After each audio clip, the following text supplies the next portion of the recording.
Sa pagpapatuloy ng ating kwento, dito ay pinatunog ng sundalo ang malaking kampana upang bigyan ng babala ang lahat ng hukbong alyansa na dumating na ang kanilang kalaban. Doon ay makikita sa unahan ng kanilang kampo na ito ay binabalutan ng maraming mga alikabok, dahil mabilis na tumakbo ang mga kabalyerong orc para muli silang umatake. Nang nakita ni Ragna na dumating na ang maraming bilang na orc ay naging seryoso ang kanyang tingin dito. At sumambulat sa kanyang ibaba na hinanda na nila ang buong puwersa ng hukbong alyansa upang maghanda sa malaking digmaan laban sa buong puwersa ng mga orc na umatake. Si Yuri na hinahanda ang kanyang sarili ay napabuntong hininga siya dahil masyado raw marami ang kanilang kalaban, hindi raw abot tanaw sa kanyang paningin kung magkano ba talaga ang bilang ng mga orc.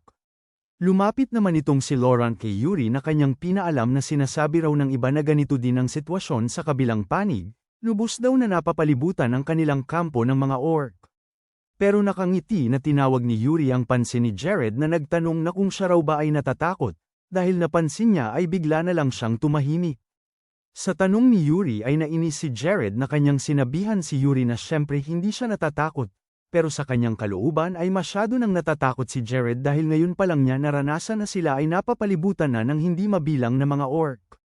At muling nagsalita si Yuri kay Jared na talagang nagbago na raw talaga si Jared dahil kamakailan lang ay sinasabi niya na hindi siya makisangkot sa mga magulong bagay, pero inis lang na nagtanong si Jared kay Yuri na kung ano raw ba ang kanyang pinagsasabi. Ayon naman ni Yuri na ang kanyang ibig sabihin doon ay ganito na kalayo ang kanilang narating sa digmaan. Samantala, makikita naman ang mga maraming orcval na hinahanda na nila ang kanilang hukbo sa magaganap na laban, at sa bawat pagyapak nitong isang orc ay yumayanig ang lupa. Kahit nasa likod lang siya ng ibang mga orc ay ramdam pa rin ang kanyang nakakakilabot na presensya. Kaya si Jared nang kanyang naramdaman ang presensya ng orc na nasa likod ng mga orcval ay masyado siyang kinikilabutan. Samantalang si Yuri ay naging seryoso ang tingin niya dito, dahil ang nilalang raw na ito ay walang iba kung hindi ang orc king na si Okua. Dahil dito ay mas lalong tumaas ang kumpiyansa ng mga orc na sila ang mananalo sa digmaan dahil sumali na sa digmaan ang kanilang Panginoon. Upang simula na ang pagsalakay ay pinatunog na ng mga sundalo ang kanilang mga trumpeta bilang hudyat sa pagsalakay. Kasunod nito ay nagbigay na ng hudyat si Ragna sa lahat ng hukbong alyansa na pinapangunahan ni Yuri na maaari na silang sumalakay. Ang orc ng kanyang napansin na nagsimula ng kumilos ang hukbo ng mga tao ay hinanda na niya ang kanyang sarili.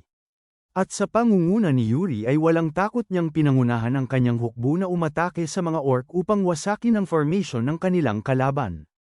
Sa likod naman ni Yuri ay walang takot na pinatakbo ng mabilis na mga kabalyero ang kanilang mga kabayo para sa pag-atake. At upang mas tumaas ang kumpiyansa ng mga kabalyero ng Briol ay itinaas ni Yuri ang kanyang espada na kanyang sinisigaw na ang digmaan raw na ito ay para sa dangal ng kanilang bansang Briol. At sa kasunod na mga nangyari nang nagkabanggaan na ang mga orc at mga sundalo ay walang kahirap-hirap na pinagpapatay ng mga sundalo ang mga orc na kanilang nakaharap. Nang naglunsad ng malakas na atake itong isang orc ay swerte naman na naiwasan ito ng isang sundalo, habang ang kasamahan niya sa likod ay nag-alala kung ayos lang raw ba ang kanyang kasama. Pero sa hindi maipaliwanag na bilis ay biglang naputol ang ulo ng orc na umatake sa mga sundalo, dahil dito ay namangha itong isang sundalo kay Yuri dahil sa isang iglap ay mabilis lang na napabagsak ng kamahalan ang isang orc. Hindi naman natuwa si Yuri sa ikinilos ng isang sundalo na kanya itong sinigawan na mag-focus siya sa kanilang kalaban. Ngunit napatingala si Yuri sa kanilang itaas dahil sa gitna ng sikat ng araw ay bigla na lang dumilim. Kaya nakaramdam ng takot itong sundalo na napapatanong na kung bakit bigla na lang dumilim. Doon ay sumambulat sa kanilang itaas ang maraming mga orc na nakasakay sa mga lumilipad na wyvern. At makikita silang lahat na kanila nang itinutok ang kanilang mga pana upang patamaan ang mga sundalo na nasa kanilang ibaba. Dahil dito ay makikita ang mga maraming pana na kanila ng pinakawalan papunta sa direksyon kung nasaan ang mga sundalo. Pero kahit na ganoon ay hindi nakaramdam si Yuri ng pagkabahala bagkus kanya lang itong tinawanan, na kanyang tinanong ang mga orc na nakasakay sa wyvern na kung ganito raw ba ang kanilang inihanda na laro. Sabay kanyang kinuha ang isa niya na item na punyal upang pangharang sa mga pana ng mga orc, na kanyang nasabi sa kanyang sarili, nauubos raw ito ng maraming mana ngunit kinakailangan niya itong gamitin. Kasunod nito ay ginamit na nga ni Yuri ang taglay na katangian ng punyal, At kitang-kita na lumabas dito ang kulay berde na mana. Kaya ang mga pana na pinakawalan ng mga orc ay madali lang na napawalang bisa ni Yuri, na maging ang katabi niya na sundalo ay nagulat sa kakayahan ng ikatlong prinsipe. Matapos mapawalang bisa ni Yuri ang mga pana ng mga orc ay hinawakan niya ng mahigpit ang kanyang punyal, at sabay kanya itong inihagis ng sobrang lakas papunta sa orc na nakasakay sa wyvern, na kanyang iniisip na kinakailangan raw niyang patigilin ang momentum ng kanilang kalaban sa pamamagitan nitong kanyang gagawin. Dahil dito ay hindi na nakaiwas ang orc na nakasakay sa wyvern dahil agad na siyang tinamaan ng punyal ni Yuri sa kanyang leeg, at upang maabot ni Yuri ang wyvern ay agad siyang tumayo sa likod ng kabayo, at sabay tumalon siya ng sobrang taas upang kanyang agawin ang wyvern na sinasakyan ng orc.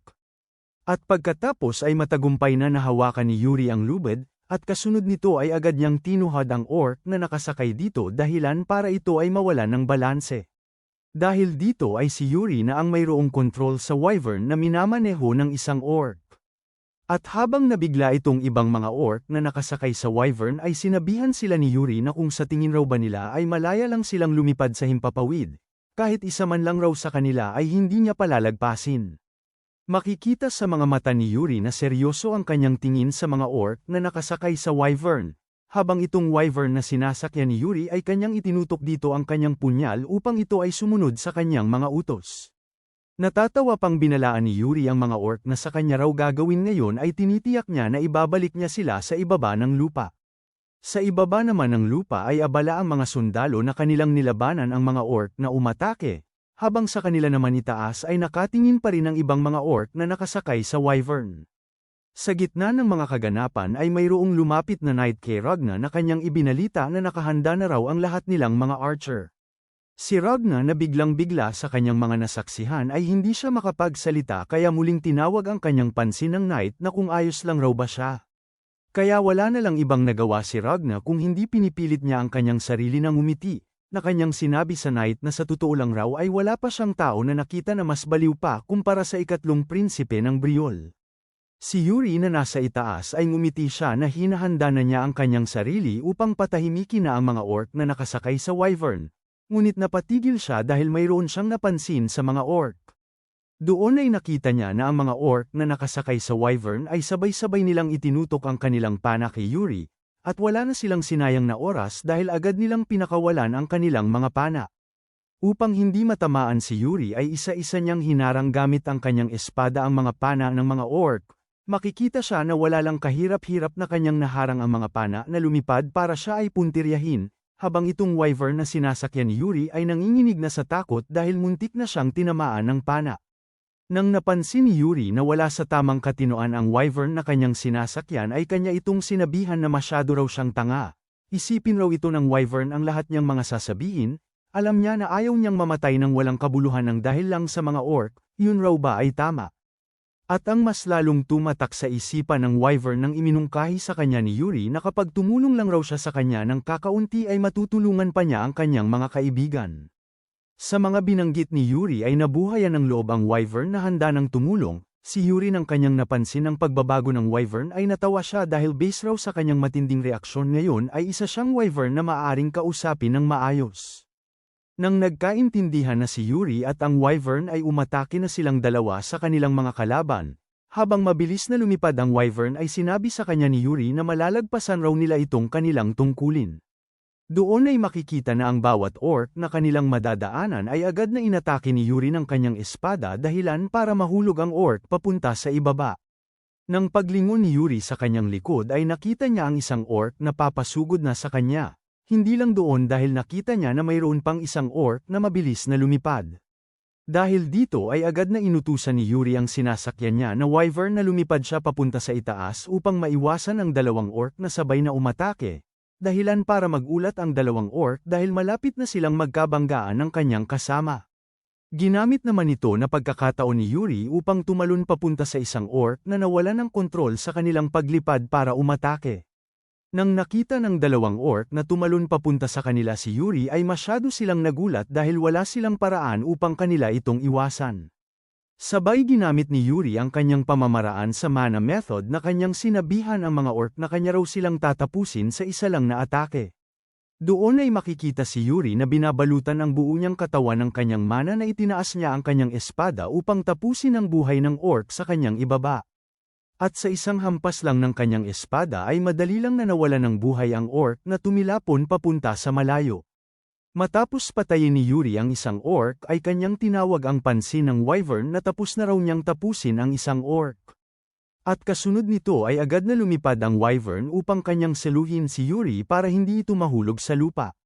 Masaya pa na sinabi ni Yuri sa wyvern na magaling raw ang kanyang ginawa, ngayon ay kanila na naman itong pagkakataon. Pero gayon pa man raw ay masyadong matagal tapusin ang orc kapag isa-isa lang nila itong atakihin, kaya sa pagkakataon na ito ay muli na namang kinuha ni Yuri ang kanyang item na ginamit kanina. Nasabi din niya na gagamitin raw niya itong item sa ibang paraan upang mabilis na matapos ang mga orc na nasa himpapawid. Sa ibaba naman ay isa-isang pinagpapatay ng mga orc ang mga sundalo habang ang iba naman na mga sundalo ay pinipilit nila ang kanilang sarili upang labanan ang mga orc. Makikita naman dito si Jared na seryoso niyang pinatumba ang orc na kanyang nakaharap, nasabi din niya na bakit walang katapusan ang pagdating ng mga orc, ngunit nagulat siya nang napansin niya na mayroong kakaiba. Kaya tumingala siya sa itaas na napapatanong na kung bakit bigla na lang nag-iba ang ihip ng hangin. At ang mas lalong ikinagulat ni Jared dahil mas lalong lumakas ang ihip ng hangin papunta sa itaas. Doon ay napansin niya na si Yuri pala ang may gawa nito kaya hindi mapigilan ni Jared na tawagin ang pansin ni Yuri na masyado pa rin nabigla. Sa isip-isip naman ni Yuri na ang mana raw na kanyang ginamit ngayon ay maaaring hubugin ang kalooban na kayang hiwain ang kaluluwa. Gamit raw ang umiikot na puwersa ng Windring Sword ay kaya nitong makapag-condense ng guilty at pakakawalan agad sa isang iglap. Kasunod nito ay seryoso na tumingin si Yuri sa kanyang mga target, at wala na siyang sinayang na oras dahil agad na niyang pinakawalan ang kapangyarihan ng kanyang Windring Sword papunta sa isang orc. Sa ginawang atake ni Yuri ay hindi niya mapigilan ng ngumiti dahil sa lakas ng kanyang atake. At hindi lang doon dahil muli niyang tinipon ang enerhiya ng kanyang Windring Sword ng maraming beses, at habang naghahanda siya na pakawalan ng atake ay kanyang napagtanto kung gaano kaganda ang ganitong pamamaraan upang tapusin sa isang iglap ang kanyang mga kalaban. Kaya tuluyan na nga na pinakawalan ni Yuri ang kapangyarihan ng kanyang Windring Sword, dahil sa atake na ito ay sabay-sabay na tinamaan ang lahat ng mga orc na nakaharang sa kanyang daanan, makikita na sa isang iglap ay nabutas ang mga ulo ng mga orc. Si Jared at ang isang lalaki na kanyang katabi ay hindi maalis ang kanilang tingin sa ating bida, at sa isip-isip naman ng lalaki na katabi ni Jared na ito raw pala ang ikatlong prinsipe ng Briol na palagi niyang naririnig sa tsismis. Sa ganito raw kalakas na pamamaraan na ginamit ng ikatlong prinsipe ay maaari na nitong tapusin ang buong pangkat ng kanyang nakakalaban. Ganito raw pala kalakas ang bansang Briol na kilala bilang bansa ng mga knight. Nang nakalapag na si Yuri sa lupa ay humanga sa kanya si Jared dahil ang ginamit raw na pamamaraan ng kamahalan ay masyadong mabilis. Pero natawa lang itong si Jared nang tinanong siya ni Yuri na kung kumusta raw ba ang pamamaraan na kanyang ginamit, yun raw ba ay astig, simula raw ngayon ay tatawagin niya ang kanyang pamamaraan na Spinning Whirlwind Sword. Sabay biglang naging seryoso si Yuri dahil ang mas mahalaga raw ngayon ay kanyang malaman kung kumusta na ang sitwasyon sa labanan dito sa lupa. Agad naman na nagpasalamat si Jared kay Yuri nang dahil raw sa ginawa ng kamahalan ay hindi nakapagbibigay ng pinsala ang mga orc sa himpapawid.